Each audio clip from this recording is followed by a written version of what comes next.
In this video we are talking about if Worldcoin is going to the downside or if we see a run to the upside. As you can see, in July the Worldcoin got launched and it moved to the upside, and to the peak we were at $3.30. Then we saw this massive wick right here and moved from the supply zone to the downside. We formed this order block right here and then we saw the massive run to the downside. We were in a bearish structure and made lower lows all the way, and after this low right here we made a higher high. And now we are on a bullish structure on a smaller time frame again. So now the question is, can we continue this bullish structure to the upside, or will we find some resistance in this order block or this supply area right here? First of all, Worldcoin is, let's say, a very interesting project. We have many people who think that Worldcoin can go to a much higher level and has a great potential and a great use case. But there are also many people who are thinking that the use case isn't very good. So if you want to get Worldcoin coins, you have to scan your eyes. And if you scan your eyes and give your biometric data, you get coins and money for that. And that's the principle of Worldcoin. So in my case, I wouldn't do that. But for other people, like in more poor countries, for them it's a very great chance. But is there the possibility that Worldcoin can go to new all-time highs? I think yes, because they have big investors. And if many people are using the coin or buying the coin, the price will go up. But I would be very cautious with this project. But if you are on the sideline right now and you think that Worldcoin is a very good project, where can you go into the market? So as I said, we are in a bullish structure on the smaller time frame. So the chance that we move to the upside is given. But I think that if we come into this order block, that the chance is high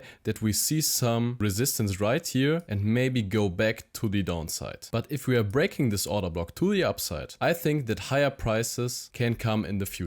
But right now I would be cautious because we don't see strong bullish momentum to the upside. We also had this last supply zone right here. So as you can see, in this supply zone right here, we came into the supply zone again, but we didn't close with a body close off a candle over this supply zone. We just saw this wick right here. So we took the liquidity over this high right here and came back into the supply zone. Right now we are in this supply zone. So the chance is high that we go to the downside because we took the liquidity over this high. So I think that the next support area is this demand zone right here. And if you think that Worldcoin is a good project and you want to get into long positions, I would wait till we come back into this demand zone and then move into a long position to new highs. And if this demand zone is not holding, I think that we get some support right in this area. But if anything interesting is happening at Worldcoin, I will make an update video. So subscribe to this channel to don't miss the next update on Worldcoin. Here you can see again all interesting areas. So this was it for this video. Thank you really much for watching. I wish you great profits in trading and see you in the next one.